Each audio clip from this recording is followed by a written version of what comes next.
আসসালামু আলাইকুম ওরহমতুল্লাহি ওবরাকাতুহ। আলহামদুলিল্লাহি রাব্বিল আলামিন ওয়াসসালাতু ওয়াসসালামু আলা সাইয়্যিদিল আনবিয়া ওয়াল মুরসালিন ওয়া আলা আলিহি ওয়া সাহবিহি আজমাইন আম্মা বাদ। বিসমিল্লাহির রহমানির রহিম। আমাদের পেয়ারা নবী সাল্লাল্লাহু আলাইহি ওয়াসাল্লাম সম্পর্কে স্বয়ং আল্লাহ বলেছেন যে বিশ্বজগতের জন্য তিনি হলেন দয়া ও রহমত। সত্যি তিনি দয়ার সাগর। ছোট বড়, ধনী গরিব, আপন পর সবারই জন্য ছিল তার দয়া ও রহমত। এমনকি পশু পাখিও তার দয়া মায়া থেকে বঞ্চিত ছিল না। তাই মানুষের হাতে কষ্ট পেলে পশুরা চোখের পানি ফেলে নবীজির কাছে নালিশ জানাতো, আর নবীজি তাদের সান্ত্বনা দিতেন এবং তাদের কষ্ট দূর করতেন। আমাদের নবীজির অন্তরে যেমন দয়া মায়া ও স্নেহ মমতা, তেমন পৃথিবীর আর কোনো মানুষের অন্তরে ছিল না। দু একটি ঘটনা শোনো। সে যুগে অনেক দাস দাসী ছিল, তবে এই দাসপ্রথার সঙ্গে কিন্তু ইসলাম ও মুসলিম সমাজের কোনো সম্পর্ক ছিল না। এ মন্দ প্রথা যুগ যুগ ধরে চলে আসছিল। দাস দাসীর সঙ্গে মানুষ পশুর মতো আচরণ করত। যারা মুসলমান হতেন তারা নবীজির শিক্ষা ও সান্নিধ্যের কল্যাণে দাস দাসীর সঙ্গে খুব সদয় আচরণ করতেন। তবে ভুলেও যদি কোনো সাহাবী দাস দাসীর প্রতি কঠোর হতেন, নবীজির কোমল প্রাণ তাতে কেঁদে উঠত। তিনি তাদের কঠোর তিরস্কার করতেন এবং দাস দাসীর প্রতি কোমল ব্যবহারের উপদেশ দিতেন, আর সম্ভব হলে দাস দাসীকে মুক্তি দেওয়ার জন্য উৎসাহিত করতেন। এমনকি শরীয়তের বিধানে বিভিন্ন উপলক্ষে দাস দাসীর মুক্তির ব্যবস্থা করা হয়েছে। এ প্রসঙ্গে আল্লাহর নবী সাহাবাকে উপদেশ দিয়ে বললেন, তোমরা যা খাবে দাস দাসীকে তাই খাওয়াবে, এবং তোমরা যা পড়বে দাস দাসীকে তাই পড়াবে, কারণ এরা তোমাদেরই ভাই। শক্তির বাইরে কোনো কঠিন কাজ তাদের দিও না। যদি দাও তাহলে নিজেরাও তাদের সাহায্য করো। হযরত আবু মাসউদ আনসারী রাদিয়াল্লাহু তাআলা আনহু একবার কোনো দোষীর কারণে গোলামকে শাসন করছেন। সে পথে যাওয়ার সময় তা দেখে নবীজি খুব ব্যথিত হলেন। আবু মাসউদ আনসারী রাদিয়াল্লাহু তাআলাকে তিরস্কার করে তিনি বললেন, হে আবু মাসউদ, এর উপর তোমার যত ক্ষমতা, তোমার উপর আল্লাহর ক্ষমতা তার চেয়ে বেশি। তো আল্লাহ যদি তোমার গুনাহ মাফ না করেন, কি উপায় হবে তোমার? সাহাবায়ে কেরাম তো ছিলেন সোনার যুগের সোনার মানুষ।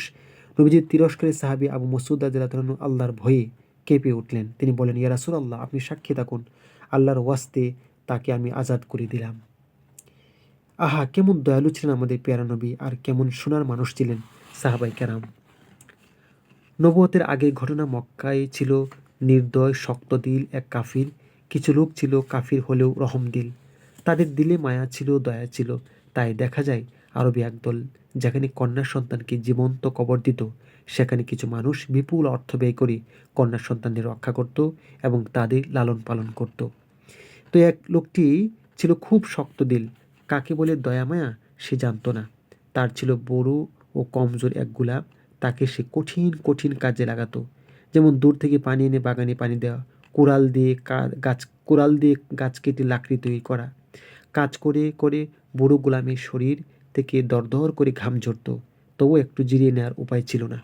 যদি না একটু বসেছি জিরোবে বলে অমনি তার পিঠে চাবুক আছড়ে পড়ত। একদিন নবীজি দেখেন বুড়ো গোলাম পানি বয়ে আনছে আর দুর্বল শরীর কাঁপছে। একদিন নবীজি দেখেন বুড়ো গোলাম পানি বয়ে আনছে আর দুর্বল শরীর কাঁপছে। বুড়ো গোলামের কষ্ট দেখে নবীজি প্রাণ কাঁদে, দু চোখে পানি আসে। আহা, মানুষ মানুষকে এত কষ্ট দিতে পারে? মানুষ মানুষের উপর এত নির্দয় হতে পারে? নবীজি বুড়ো গোলামকে একটা গাছের ছায়া বসালেন, যত্ন করে তার ঘাম মুছে দিলেন আর বললেন, তুমি এখানে বসে আরাম করো, আমি তোমার কাজ করে দেব। এরপর নবীজি সেই দূর থেকে কাঁধে করে পানি এনে বাগানে পানি দিলেন আর বুড়ো গোলামকে বললেন, যখন তোমার কষ্ট হয় আমাকে খবর দিও, আমি তোমার কাজ করে দিব। কৃতজ্ঞতায় বুড়ো গোলামের চোখ দুটো ভিজে উঠল। ছলছল চোখে সে বলল, আমি চিনতে পেরেছি তুমি আবু তালিবের ভাতিজা মুহাম্মদ।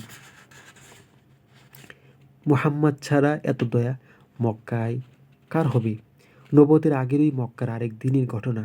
নবীজি দেখেন এক গোলাম যাতায় গম পিষে আটা তৈরি করছে আর ব্যথায় কাতরাচ্ছে। নবীজি কাছে গিয়ে জানলেন বেচারা অসুস্থ, কিন্তু মনিবের মনে দয়া হয়নি।